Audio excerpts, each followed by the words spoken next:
المسافة دي انت اللي بتحطها على اساس سواقتك، طريقة سواقتك، على اساس سرعتك، على اساس تحكمك في العربية.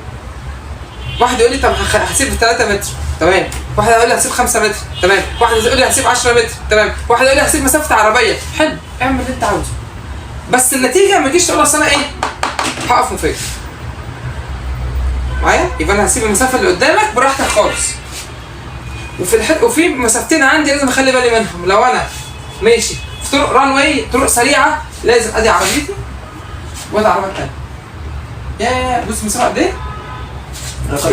حاجة بس انا ماشي، انا معلي سرعتي، انا ماشي على الصحراء 100 120. انا ما ينفعش اصلا ابقى ضيق، ما ينفعش. الحته الضيقه بقى سي مثلا على البحر، بس العربات بطيئه عشان تفرق. انا عندي درجتين بعد دي. في لو انا على البحر المسافه بتاعتي تبقى معقوله، تبقى كده. المسافه دي تؤهلني ان لما اللي قدامي يقف يبقى عندي مخرج امن. خايف من الحته دي، مخرج ايه امن؟ ان انا اخرج، ولو حتى جاي عربيه انا هدخل قدامها مش هعمل له مشكله، بس هعرف اخرج يمين او شمال. وقتها بقى تخرج باشاره، تخرج من اشاره، ده موقف مفاجئ، اخطب. بس الافضل والاصح حط اشاره. تمام كده؟ طيب في الزحمه بقى لازم تبقى كده، ادي عربيتي وادي عربيتي تاني. ده المسافه ضيقه خالص، ضيقني مسافه. طب فين يا باشمهندس مسافه الامان اللي انت بتدور عليها؟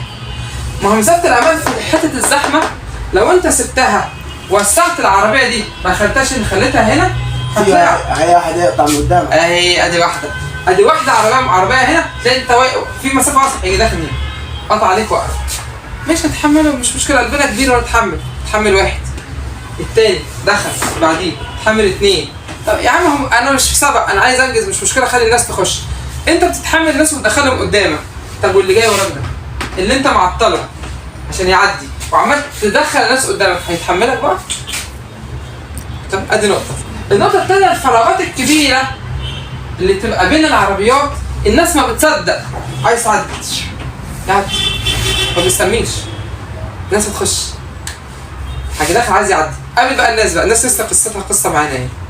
انا عايز بس احافظ على عربيتي زي ما اتخبطش، وزي ما سببش لنفسي ان انا اخبط حد او حد يخبطني.